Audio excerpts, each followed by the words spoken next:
Distinguished guests, respected faculty, non-teaching staff, dear students, and esteemed colleagues. Good morning and warm greetings to all of you on this momentous occasion of our nation's 78th Independence Day. As we stand here today, we are reminded of the countless sacrifices made by our forefathers to secure the freedom we enjoy. It is a day to reflect on our past, cherish our present, and look forward with hope and destination to our future. This year, as we celebrate Independence Day, with the theme of Vikasit Bharat, we are also witnessing significant transformations in the country and also in the landscape of higher education. All of you know that we are doing this in line with the Government of India guidelines. Similarly, we are also aligned with our Atmanirbhar Bharat. This Vikasit Bharat is more than a slogan. It is guided principles that encourage us to think locally and act globally, to innovate from within, to develop solutions for the uniquely Indian yet global relevant things.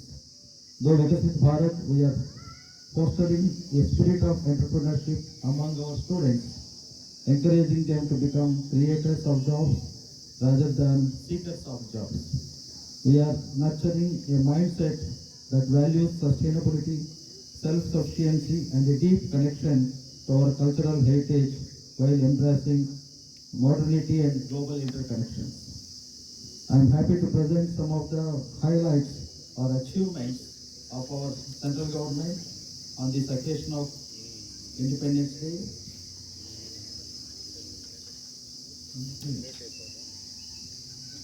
Important factors I have to notice.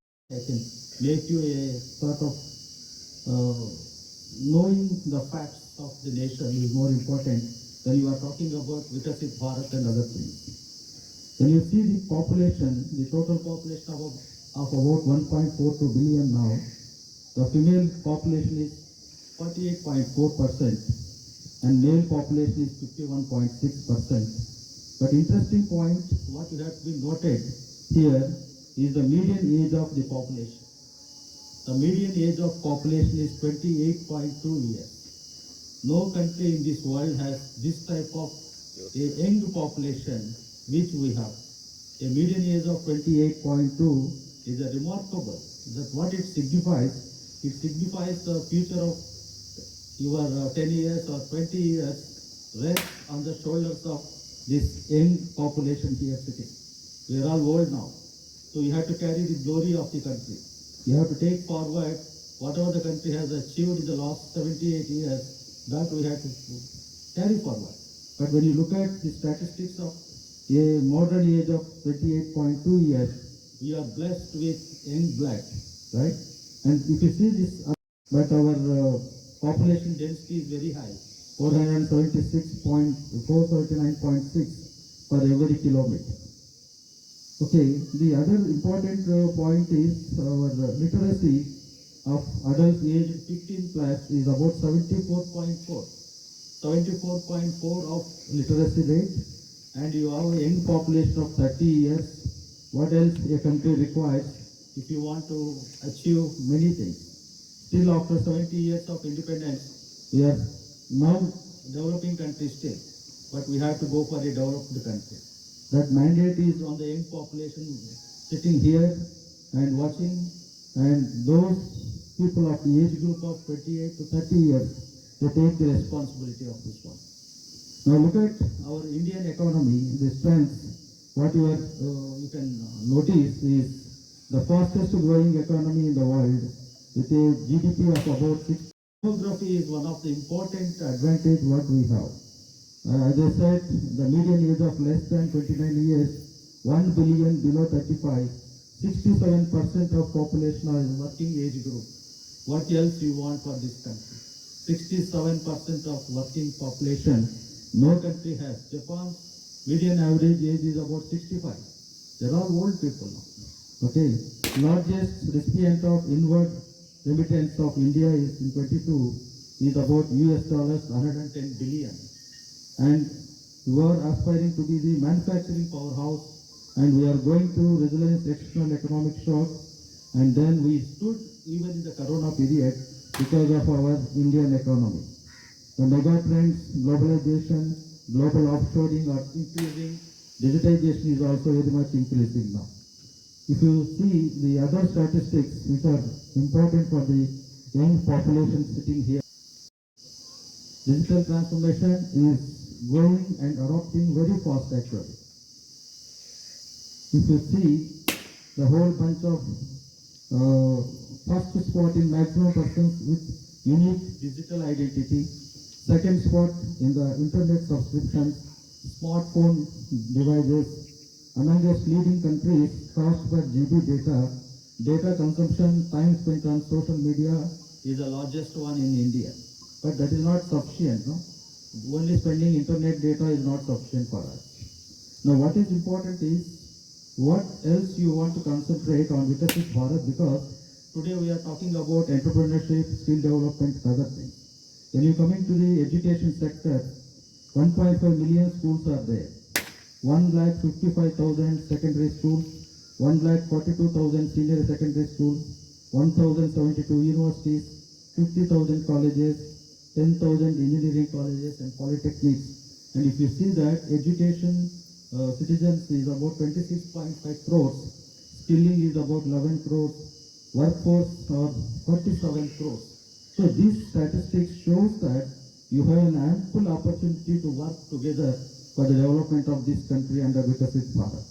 If you India's position, if you see on research and development, our R&D expenditure has increased threefold during the last 10 years, and we are the number of STEM graduates, we are the third in the country, sorry, in the world, third in the world, and fourth position in the number of unicorns, and third position in the terms of publications, third position in the number of startups.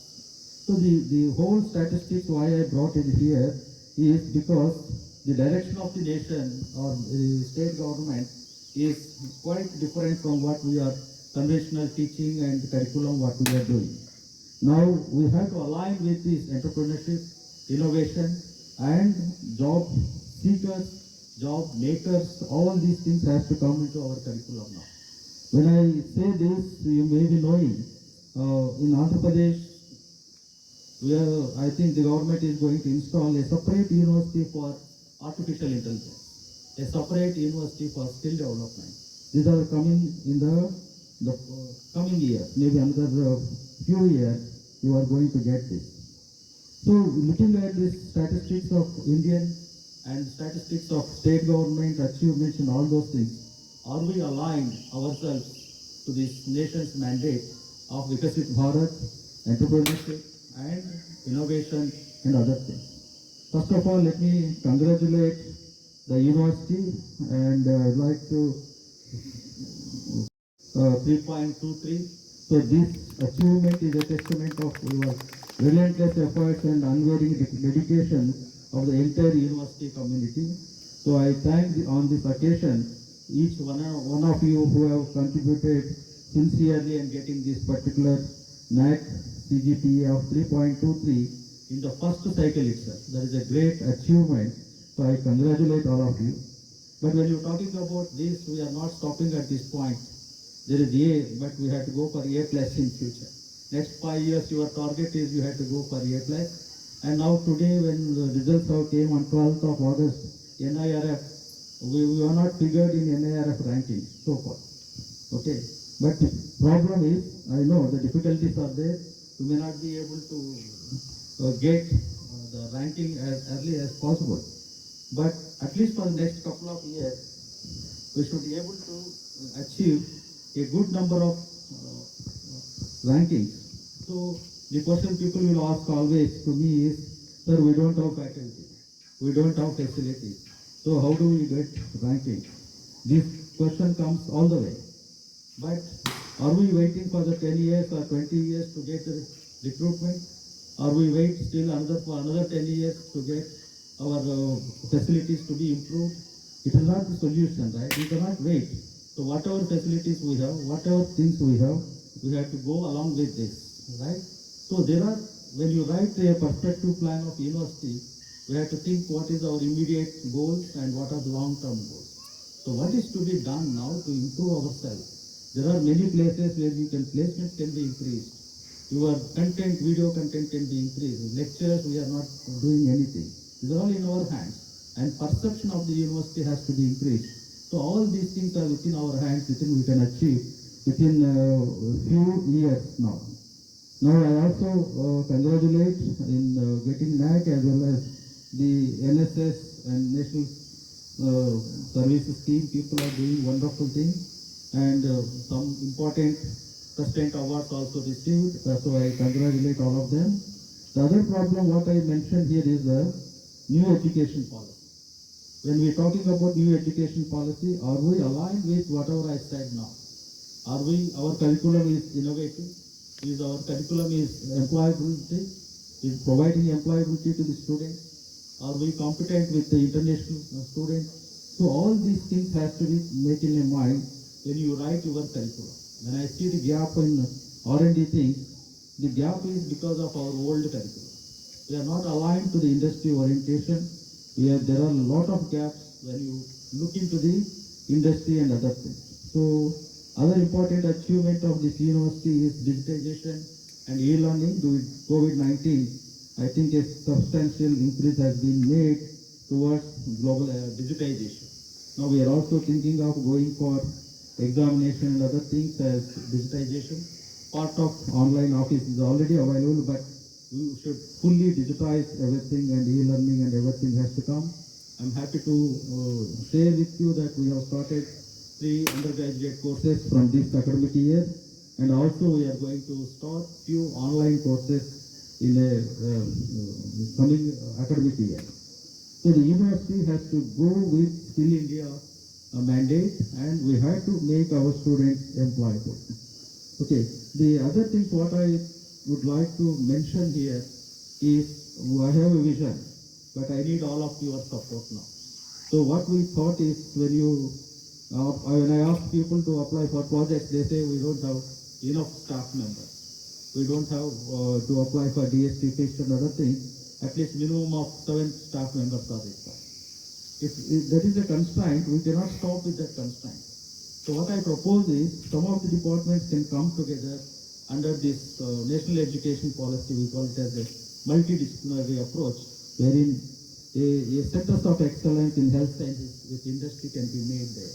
You have a strong biological sciences here, biotechnology and microbiology, and you have a marine biology, you have food technology, you have computer science, you have chemistry department. All these things should come together, make a strong proposal going for Center of Excellence in Health Sciences. Similarly, a Center of Excellence in Contemporary Literature. So we can start some of the departments, but Indian knowledge system is asking us. I have seen in paper several High Court judges and Supreme Court judges are joined for Bhagavad Gita course. So there is a demand for our old Vedic sciences.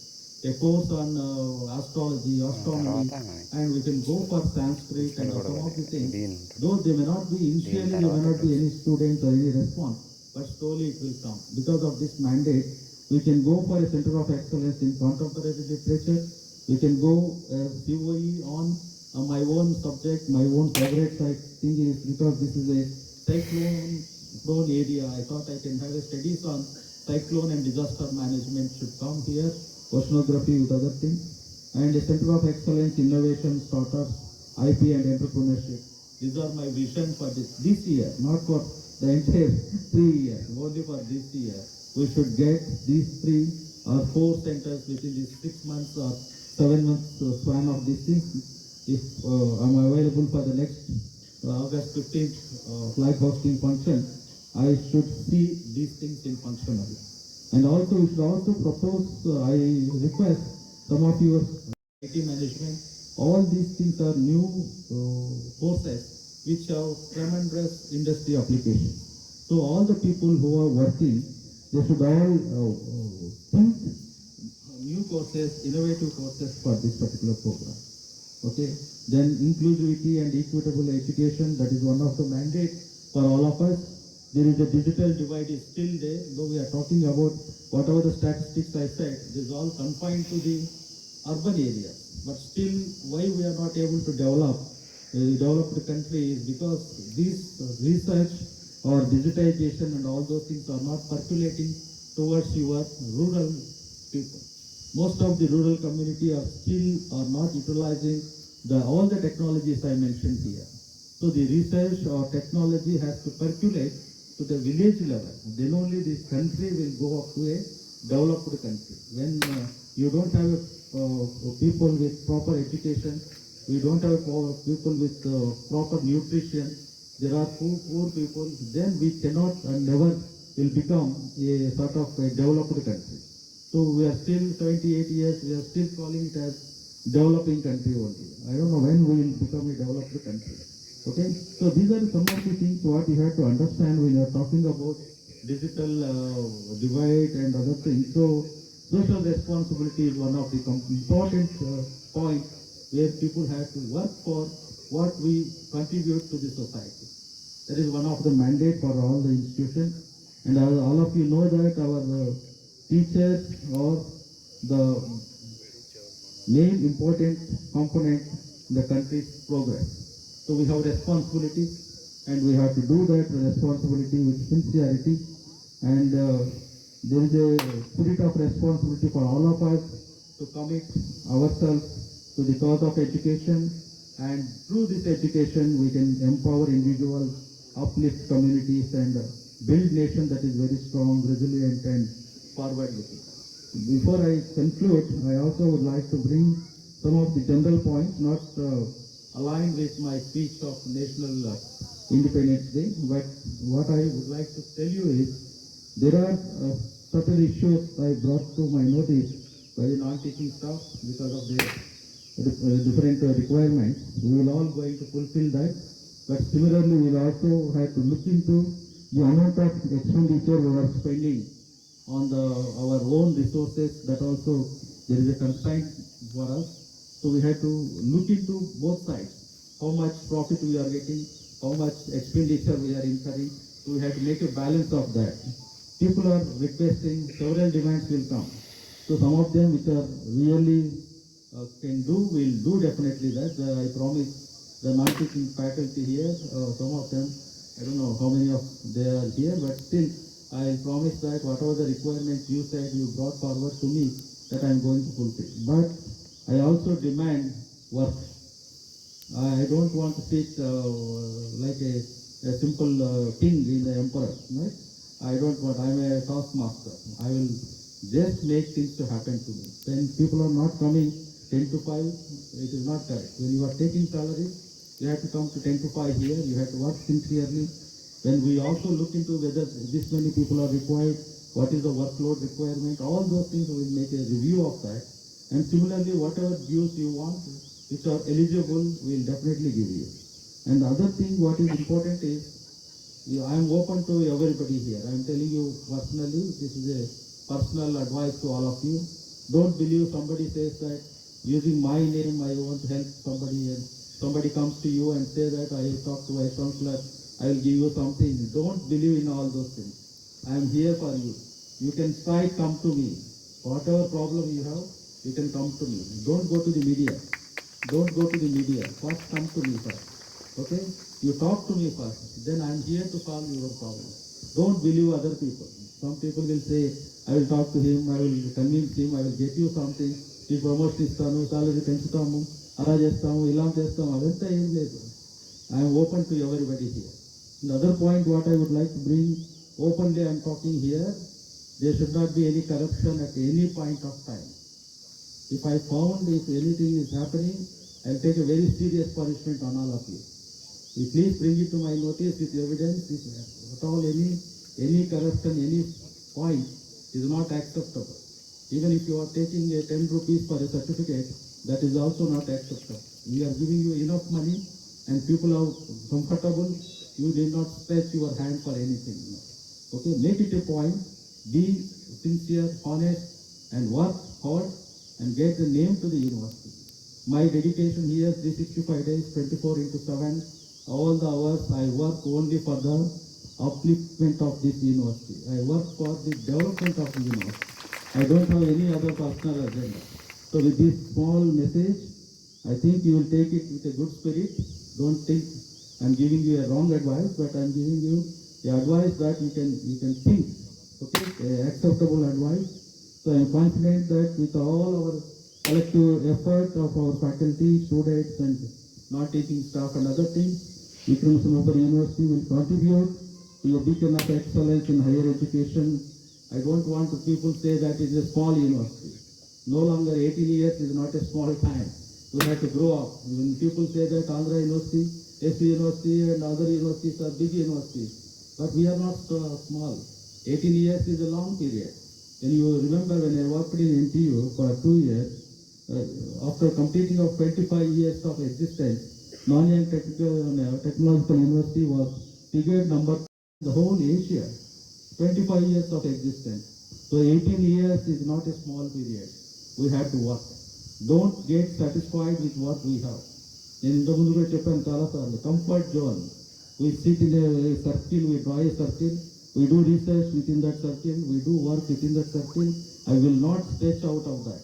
If somebody asks you to teach a new subject, we are not ready. We ask you to do research in some area, we are not ready. We are all sitting on a comfort zone. Please come out of the comfort zone for the benefit of you as well as to the university. With this message, I thank you for giving the opportunity. Thank you very much. Jai Hind.